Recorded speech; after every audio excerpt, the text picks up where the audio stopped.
whenever you're feeling something, don't ignore it. Don't say, oh, I can't feel this way. Say, why am I feeling this way? Yeah. And allow the answer to come forth. Yeah, explore. That's a part of serendipity. Well, hello everyone out there in podcast land. This is your old pal, Bullwinkle J. Moose, and at this moment in time, it is my pleasure to introduce to you my favorite podcast show called Hey, I Am Talking Here with Steve Rizzo. Just sit back, relax, and enjoy the show, bub. Well, hello everybody out there in podcast land. Great to be here. Hello, folks. It's so good to be back here. Steve Rizzo here, and welcome to Hey, I Am Talking Here. I just want to take this time to thank everyone for participating and everyone who is listening and viewing right now. Please share this with friends, with family, with everyone that you know on Facebook. This show is brought to you by Conversations with Bob, which is, of course, my new book that's out. And those of you who've given the reviews on Amazon or purchased the book and your comments on my email and Facebook, thank you so much. The book is doing very well. As you know, my mission is to get the message out to the masses, and you're all being a part of this. And I can't thank you enough for this.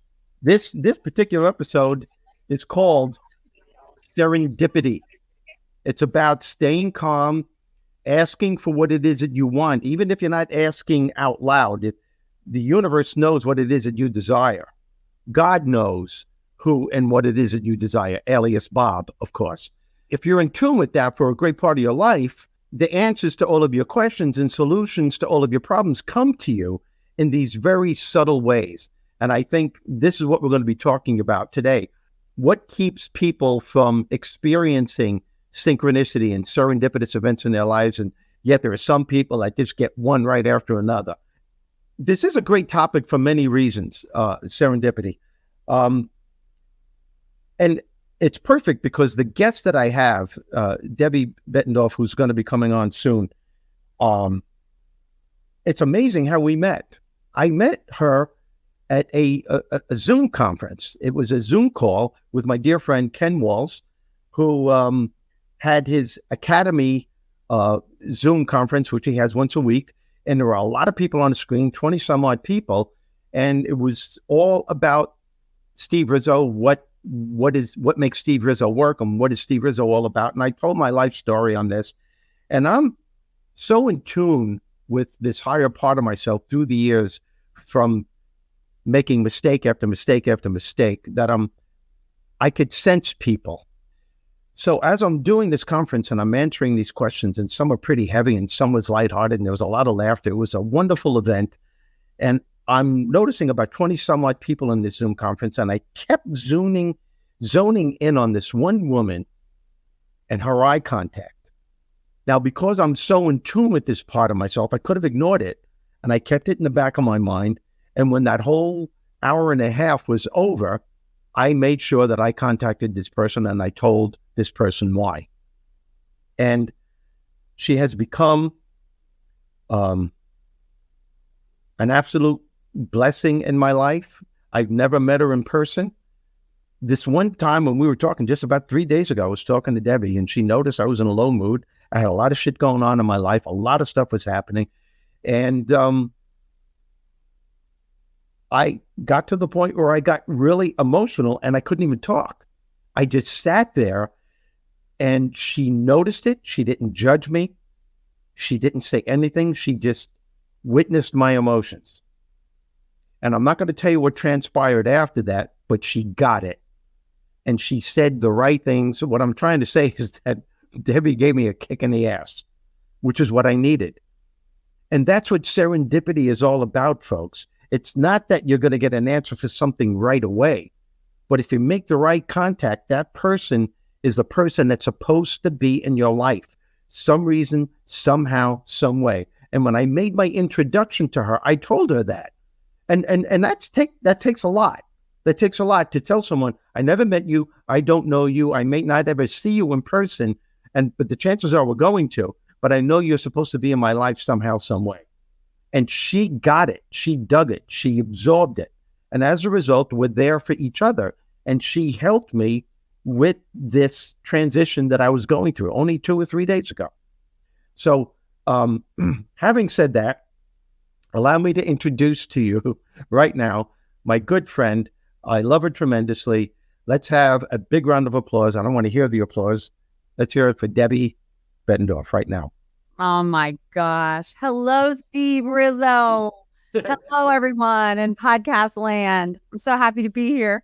Did I make sense what I just said? You know what? I had chills all over and I felt a little teary-eyed, I'm not going to lie, because I know that we're meant to be in one another's lives and we get each other. We totally get one another. But when I just heard you say it publicly like that, it hit differently. And I'm just like, oh my, gotta keep it together. Yep. But, you know, I adore you too. And exactly what you said is how I feel. And I also agree in life, people come into our lives. And if we're open to receive these amazing blessings that are meant to come into our lives, like, you're not getting rid of me. I'm sticking around. You know what? It's my sentiments exactly. Yeah. And I know at some point we will meet. Okay. And that's going to be another trip in itself. But folks, that's what life is all about, man. It's about connections. And we have opportunities our whole lives. And this is why we have these shows, to let you know that your prayers, your desires, your questions, your answers, your questions and your solutions to problems are coming towards you all the time. But you're so caught up in the shit. You're so caught up in listening to the big mouth inside your head, your ego, that louder part of yourself that stifles that silent voice. The silent voice is way more powerful, but you've got to allow yourself to feel it and to sense it. And that's what happened between Debbie and I. Mm-hmm. And the connection is incredible. Now, I could have ignored that.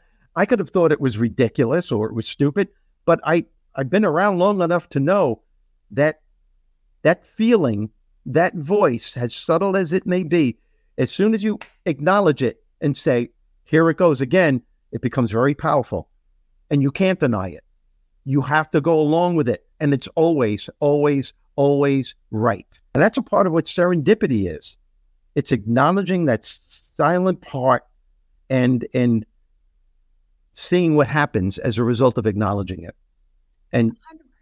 Yeah, and the other part is just along with everything else, the feelings you feel, that intuition that people stifle. Yep. Like, we all have it.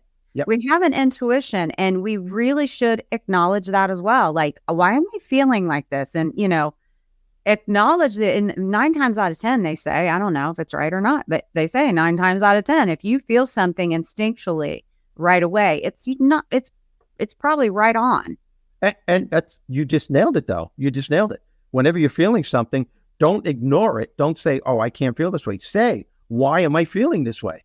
Yeah. And allow the answer to come forth. Yeah, explore. Serendipity. Yeah. And you mentioned something before the show. You did, serendipity and synchronicity. Mm-hmm. They're 2 different words, but they are akin to one another. Well, they're akin, but I wanted to debate you on that. Okay. Live on the podcast. That's the end of the show, folks. Thank you very much for showing up. Here comes Edith. But oh geez, here we go again, dear. I just want to mention synchronicity.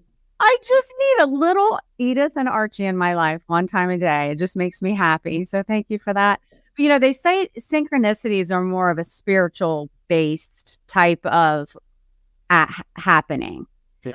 And then they say that synchronicities are, but then serendipitous happenings are more of just unexpected, non-planned, amazing thing that happens. I looked up the definition of serendipity, and it says the occurrence and development of events by chance and in a happy or beneficial way.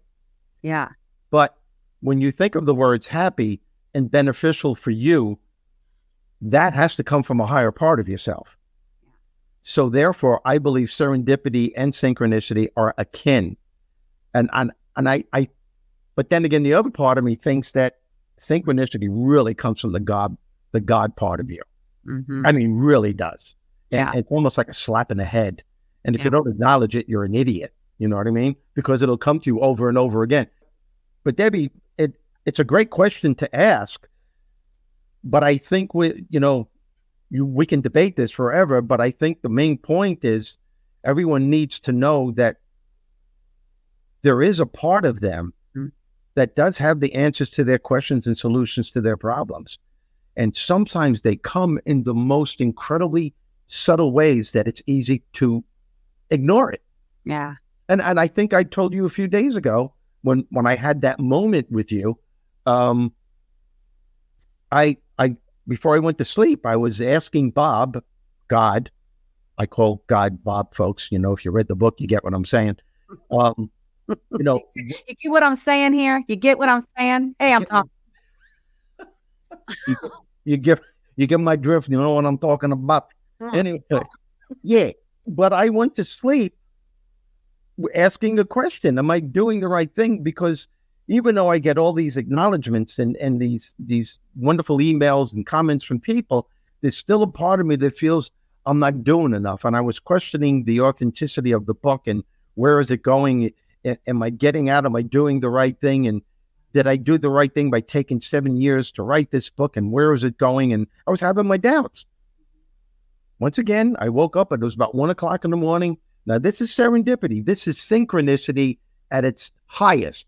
And I would have to be an idiot not to acknowledge this. I got up, I turned on the TV, I flicked the channel, and what do I see? A Field of Dreams with Kevin Costner. And it was the scene where his little girl, if you've seen the movie, most of you have, is sitting on the bleachers watching these baseball players playing. And Kevin Costner was questioning what was going on. He said, Daddy, it's okay. People will come. People will come, Dad. You already built it. Everything is going to be okay. You have to trust. And that's all I had to hear. Now, you're going to tell me that was a coincidence? Right.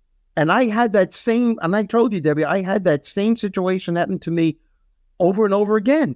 I would wake up at 2, 3, 1 o'clock in the morning, and the same movie is on, but a different scene. I had the same thing happening with James Earl Jones, sitting with Kevin Costner in the baseball stadium, and the voice comes over and says, build it and they will come. Mm-hmm. That is not a coincidence. Yeah. And the reason why it happens to me a lot is because I acknowledge it more and more. Oh, that's a good point. Yes. It's a really good point because so many times I think people, it's almost like you're exercising. The more you use it, the more, the more cardio you do, the more you can do. And I think that if you use that muscle, so to speak, of putting it out there and then paying attention when it comes to you and you acknowledge it, I think more of it happens. So that's a good point that you're bringing up because the people that are watching might say, I'm going to test these people and see if this happens. Yeah. And then they're going to be like, well, I asked for this and I haven't seen Jack. Wow. You know what I mean? But you got to remember, it's getting yourself used to it. You can't go out and run a marathon when you haven't ever ran before. So you got to start in small doses and you guys will all be able to do this. It's amazing. Wow. Perfect. Well said. And that's just it. It's using your muscle. And what happens is that life becomes a game. I actually laugh at some of the stuff that comes my way because the answer just comes from the strangest, the most incredible circumstance. It just comes right out of the blue. Yeah. Comes right out of the blue. My director of business, Lisa, I loved her. And she decided she's going to retire. She's going to leave. And I'm stuck without a director of business. And I had to get someone else. And I said, I said just a quick little prayer. If this one person who I was thinking about hiring is the right person, I want an answer and I'd like it really soon. It was about a half hour later. She called me and she said, listen, I know we're not working together yet, but I just got you booked at full fee. I mean, come on. Am I supposed to ignore that? And again, I started laughing and I'm thinking God and Bob. I'm saying, wow. Oh my Bob. I can't believe it.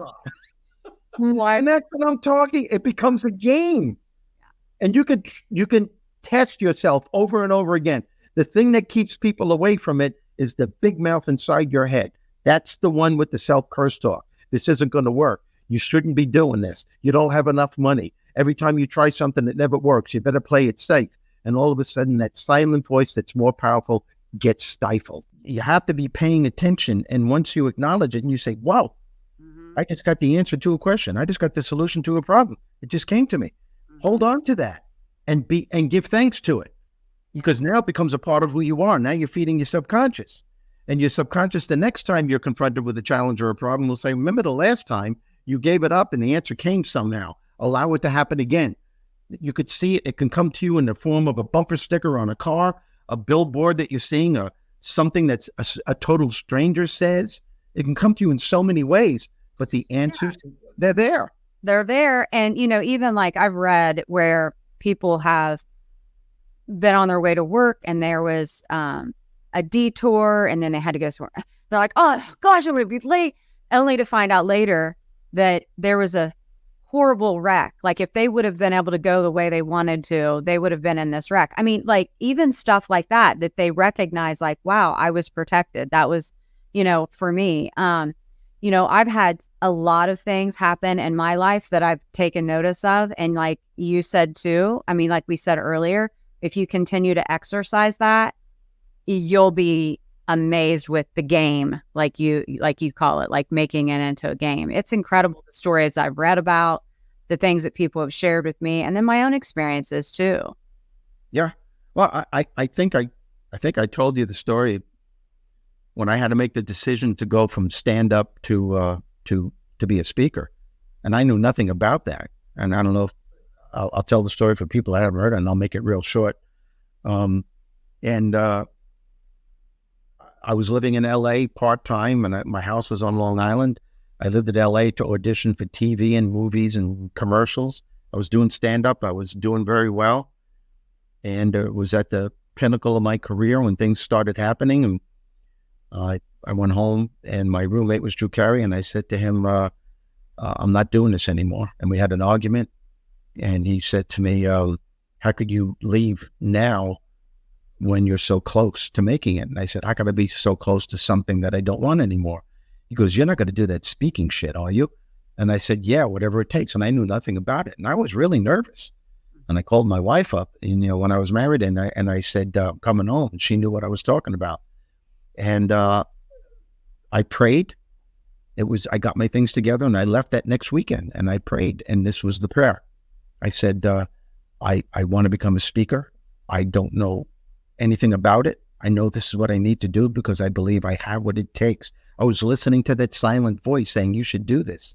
This was years after reading so many self-help books and going to Tony Robbins seminars and spiritual retreats. Something was happening to me, and the change was taking place, and I was acknowledging it. I kept listening to that little voice. So I said this prayer. Look, I'm taking a chance here. I have the entertainment industry really in my corner. They love me, but I don't want to do this anymore. I know my heart is telling me I have to help people in another way. And if this is what I'm supposed to do, send me someone, something, somehow that can help me to catapult my speaking career.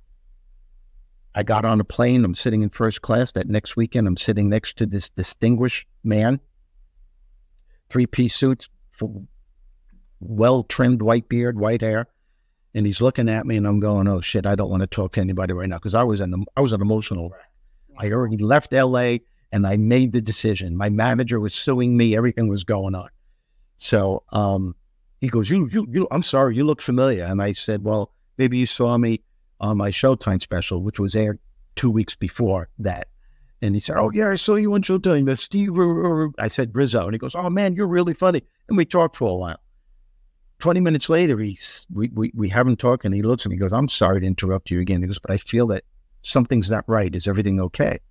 And I took a deep breath, and I looked at him square in the face. I said, no, not everything. And here's a stranger. I said, everything isn't okay. I said, I have a decision that I made.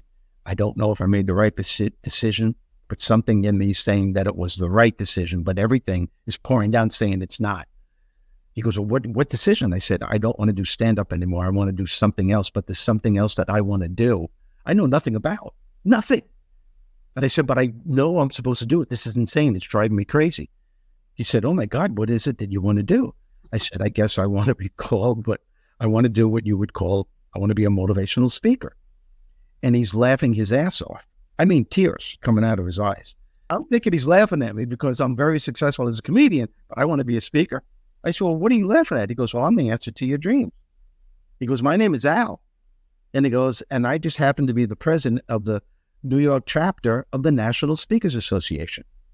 And it blew me away. This man took me by the hand. I went to the next workshop that was in Charlotte, North Carolina at the Omni Hotel, where there were 800 to 1,000 speakers and agents in the speaking industry. And he brought me to this workshop. He introduced me to all these people, Debbie, who already knew me because they saw me on TV or I performed at their theater or club in their area. Yeah. So I was already a celebrity and I didn't even do anything. When I came home, it was insane. It was insane because when I came home, there was a message on my service. It was from Ivana Novak, who was on the board of education from the National Speakers Association. It said, we want you to come to our convention where there will be 3,000 people to give a speech to over 200 of the top speakers in the country on how to add humor in their presentation. And that was it. And everything sparked from there. Yeah. Like that. That is mind-blowing, and I love that story. I'm so glad you shared that with everybody because now that's a big one. I mean, that's like in your face, undeniable. This was serendipitous / spirituality / synchronicity. Yes. But we had little things every day, too, that we need to take notice of, not just the huge things. Yes, but the reason why it's little. But the thing is, here's the key. I could have ignored this guy. Oh, that's true. Like Ernie ignored the guy in the book in Conversation with Bob. Because I said, my first thing that I said was, I don't want to joke. God, please tell him just to leave me alone. But something inside me said, that was that voice, the little voice, the serendipitous voice, the higher part, the God part, the Bob part, said, you might want to listen to this guy. Because I am not afraid to tell someone, I need time to myself. I had a long day. I need to rest. I don't mind saying that. And I didn't. Something inside me said, you better listen to this guy. I could have foiled an incredible opportunity right there and then because I didn't acknowledge the little voice that overrode the big mouth inside my head that was saying, please tell him to shut up. Don't talk to me. Well, you know, the other part of this, too, is you're an incredibly kind person. I know you have the New York attitude and all that. Let's just get over that. You're incredibly kind. So if that man said you look familiar, you're not going to just put your earphones in and ignore him. So, you know, that's that, too. But you could have, I mean, you know, the whole thing, that's synchronicities, signs, and serendipitous all wrapped up and handed to you as a gift, that thing. Yeah. I mean, it's incredible. I love stories like that. You know, it's to me, it's like, it's almost like a miracle too. You know, like they say, well, God doesn't there's no miracles by God anymore. But these types of things that happen in our lives like this, I feel like is a little miracle. You know, I know I'm adding another word to the show. The show is serendipity, but you know, that's like little miracles that happen to us if we just say that was a little miracle that just happened. Like, what is a miracle? Nothing but a shift in perception. Yeah, a shift in the way that you're thinking. A shift in saying, "Hey, maybe I'll listen to this other part." And all of a sudden, these miraculous things come into play. So many great things have come upon us all, and sometimes we ignore it. That doesn't mean serendipity won't come again and again and again. It always comes. Sure. But if you have the mindset that life sucks and you're never getting a fair break, you can go your whole life never acknowledging the blessings that have been being bestowed upon you. And I think that's the main reason why we're saying what we're saying.